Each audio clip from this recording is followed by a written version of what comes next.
To solve this problem, I'm going to start by looking for what is the variable, so what is changing in this pattern. So as I look from term to term to term, I'm able to see that each time I'm adding 5. So it's that repeated addition of adding 5 each time. So my variable is plus 5, which is going to be my 5n portion of my algebraic expression. Then what I'm going to do is, using the knowledge I have about what the variable is, I'm going to take this pattern back to term 0. So here's my term 0, and that's where I'm going to find what the constant is.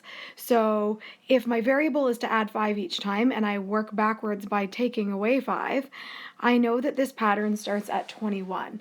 So my constant is positive 21, which is going to give me what I need to add on every time to this pattern.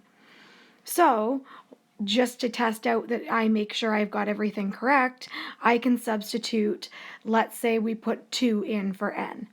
5 times 2 plus 21.